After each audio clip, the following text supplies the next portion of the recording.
don't know if you're coming to the set and you're gonna get whacked today. So I would say that I have a lot of respect, even though if the ending falls flat on its face, or if the ending lives up to the expectation, and this is a really high expectation.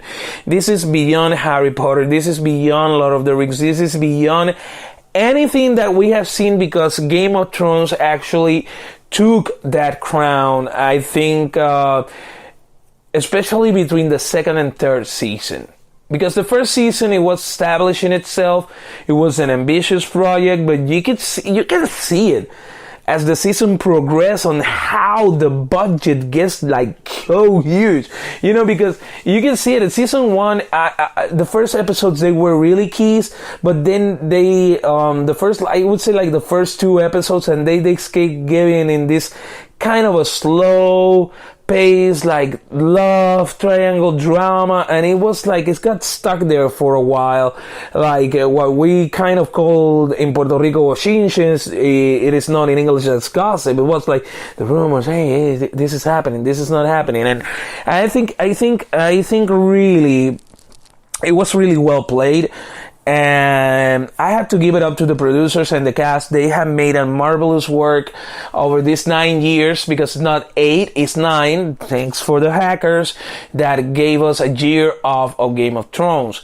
And the thing is that we are actually, and there's also that fact, because that's another fact that comes into play. The whole almost the whole 2-year delay on the episodes have been, I would say that there's also a mammoth, huge budget involved in this season, so we need to prepare to shit in our pants, literally. So I would say that, like I was telling earlier, I have the highest expectations, so I'm really awaiting, and I know I'm not gonna be disappointed. So, moving on. So, this is, we were talking earlier about Game of Thrones. Now we're moving the topic to 420, because this week also marks, well, let's go to a little parenthesis here. Today is Today is celebrated in many churches, Catholic, Christian, what is it called in Spanish, Domingo de Ramos. I even forgot the stems. It is STEM Sunday. So, it is really funny, not funny in the religious part. It's just the ironic coincidence that in this year's, it coincides with the start of 420 week, which is this week. And in the case of Puerto Rico, I read about Colorado, I read about California, but I don't live there. And the funny thing about Puerto Rico is that I live here, and I could give you all the insights, and that's what I'm going to do, since we have had a real buzz.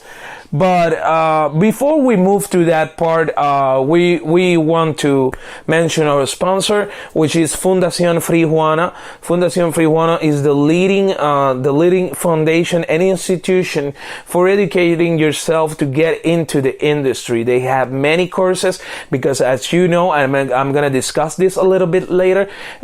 For working in the industry in Puerto Rico, you need to be certified by the Department of Health, and Fundación Free Juana is one of the solutions that you have for that. You can also get your patient's license and many other things. So we're gonna be moving into the medical cannabis, which is the stage in which it is in Puerto Rico right now, and we are gonna be talking about that, because this is the prequel to 420.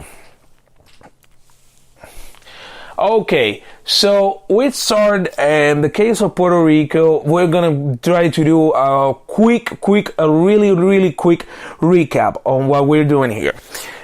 In the case of Puerto Rico, it was in 2016 the first and most crucial step, which was taken by then Governor Alejandro Garcia Padilla to make it was an executive order to legalize the process to start working on medical cannabis. The story goes like this. During that year, the year before, actually 2015, it started with one of many cases that's still happening right now in Puerto Rico. It was the case of Jeremy. He was an 18-year-old who was studying, finishing his high school studies, and he was caught with what is mostly known as a blunt. The thing is that mostly, in most of these cases, what tends to happen is that sometimes, depending on the judge, most of the times the typical response in the Puerto Rico judicial system is usually between probation. It always goes through probation, which actually start making things worse for these kids, and then it goes to jail because sometimes they cannot stay off it, or sometimes the drug test is random, and if you fail the drug test, you fail your probation, therefore you go to jail. The thing with Jeremy, it was that none of those things happened. The case was looked, and the judge and the district attorneys, which in that case were in Aguadilla, they actually went all the way down and put down a 2-year sentence on a young kid who is studying, who is looking toward to the future, who just went to the back to an abandoned area behind his school to light up a joint and relax after a stressful day. He got slammed with 2 years. 2 years, ladies and gentlemen. That's how the Puerto Rico judiciary system works when it wants to. Because most of the times it doesn't work that way. And it was going above and beyond of its punitive level because it has no sense. And it automatically created a huge outcry from the crowd.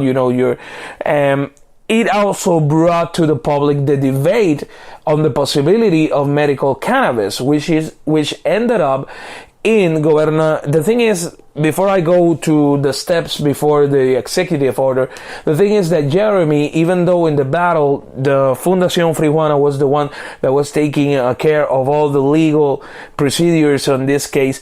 And the thing is, even though in that battle, they're entering. The thing is that we got a sentence, a really horrible sentence, and after this horrible sentence is when the case is made public. So the Fundación Frijuana enters after the sentence has been delivered, and the process of trying to reverse a sentence after a judge has applied it's something that is normal in many cases. It's really hard, not to say impossible, but actually impossible to reverse a decision like that, and the process could take years. The thing is that in their battle, they took about a year, and then former Governor Alejandro Garcia Padilla decided to give him a pardon, and then, as Puerto Rican always, the Governor Alejandro Garcia Padilla got actually slammed and burned in the public eye because you're giving a break to a kid who was doing something wrong. And the funniest thing is that he made it, what Jeremy did, it started a process on how we need to look at it if it is the right thing to do.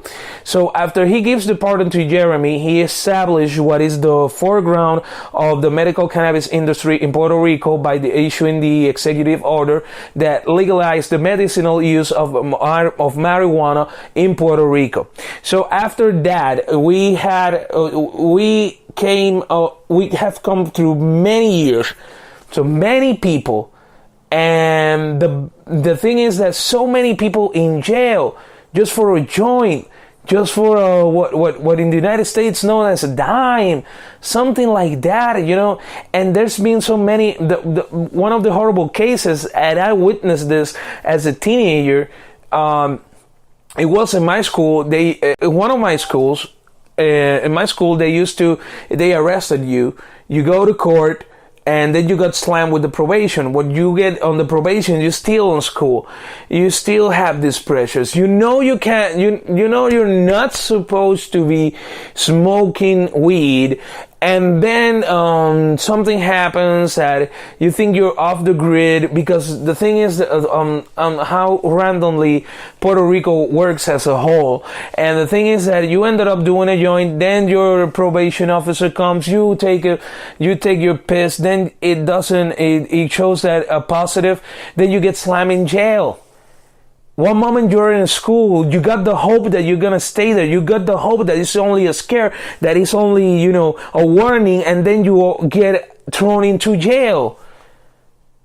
And I don't know if many of the people that listen to me, if you see Narcos, if you see series about Colombian, Mexican drug lords, especially in Colombia, they have this meaning, what they call jails, they call them la universidad, the university. Okay, the university. Why? Why do they do this? Because once you get into jail, maybe you did something wrong and you got sent to jail. But when you get to jail, you get an entire education on how to do wrong things without getting caught.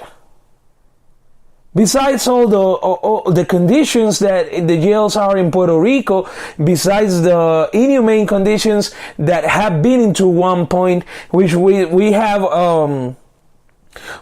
inmates that make, they take their counterfeit, their contraband cell phones, and they call radio stations to say that they are in a shithole. Okay, that's how bad the prison system in Puerto Rico is. And the thing is that it is really bad, And it is how it works. You get probation, you get thrown then into jail. And let's take another fact into matter here. The thing about cannabis, about marijuana, is that it gets into your body and it gets into your fat. It doesn't go into your blood, which makes it as to stay on the body for more time. So even though that person may not want to touch a blunt in his life, I'm talking about teenagers who get slammed with these dumbass cases, you could even fall into a positive. Maybe by being aside of people that are doing it, they don't do it. Then stay away of all that people. And you need to know how really a school works, so you can talk that kind of shit. And I've seen this once and before and once, and it's really, really tiring. When I was really happy when Jeremy got his pardon, because here's a kid who is looking forward to an entire future, to do his life, to do right, and he just has a way to relax about it, that society in the 1930s, mostly by greed and monetary reasons, decided to make it illegal. Okay, I'm not gonna venture off so much in the story of 420. It started not as a college prank, but it started mostly like a private close thing that became this global phenomenon. And the thing is with this that the fact of the matter is that it has become the benchmark from being this day in which many of the cannabis community, I've been celebrating 420. I think this is 2019. I've been celebrating 420s for more than 10 to 12 years now, and I'm not afraid to say it. It's the truth. I've been celebrating 420s before it was almost legal, because it's not fully legal in Puerto Rico.